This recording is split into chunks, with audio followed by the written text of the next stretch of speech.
जय श्री राम। दोस्तों, महाभारत युद्ध होने के ऐसे 5 पॉइंट्स जिसे श्री कृष्ण ने बताया जो आज भी लोगों के घरों में युद्ध होने का कारण बनते हैं। तो वीडियो स्टार्ट करते हैं। नंबर 1 पॉइंट, धृतराष्ट्र जो हस्तिनापुर के महाराज थे और कौरवों के पिता। कौरव उनके पुत्र थे और पांडव उनके भाई के पुत्र थे। धृतराष्ट्र का राज्य से ज्यादा अपने पुत्र के प्रति मोह के कारण उन्होंने इस युद्ध को रोकने का प्रयास न किया। यदि वह चाहते तो कौरवों को यह युद्ध करने से रोक सकते थे। नंबर 2, महामहिम भीष्म जिनको अपने पिता द्वारा इच्छा मृत्यु का वरदान प्राप्त था और उन्होंने यह प्रण लिया था कि जब तक वो हस्तिनापुर को एक कुशल राजा न दे दे तब तक उनकी मृत्यु नहीं होगी। वह यह बात शुरू से जानते थे कि कौरव पुत्र राजा बनने के लायक नहीं। यदि वह चाहते तो धृतराष्ट्र को राजा के पद से हटाकर यह युद्ध उसी क्षण रोक सकते थे, परंतु उन्होंने अपनी प्रतिज्ञा को ज्यादा महत्वपूर्ण समझते हुए इस युद्ध को न रोका। नंबर 3,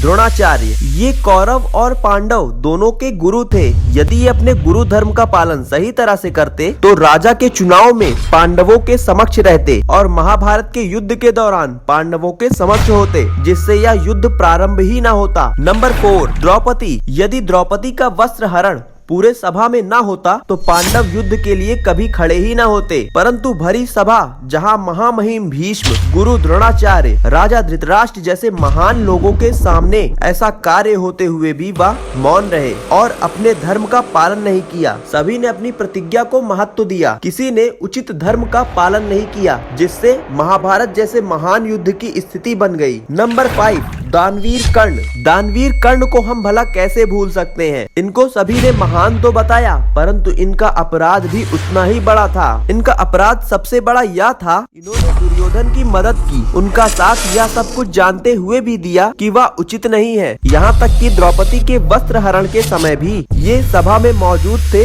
और मौन रहे, क्योंकि इनको सभी ने शूद्र पुत्र कहकर तिरस्कार किया था और इनके कौशल पर किसी ने ध्यान न दिया। दुर्योधन ने इसी बात का फायदा उठाया और कर्ण को अपनी तरफ लाने के लिए उन्हें राजा बना दिया, जिससे कर्ण दुर्योधन पर इतने प्रसन्न हो गए कि उन्होंने दुर्योधन को अपना मित्र बना लिया और उनको यह वचन दे दिया कि सदैव उनके कार्य में भाग लेंगे और उनके प्राणों की रक्षा करेंगे। और संपूर्ण महाभारत में दानवीर कर्ण दुर्योधन के बराबर के भागीदार बने।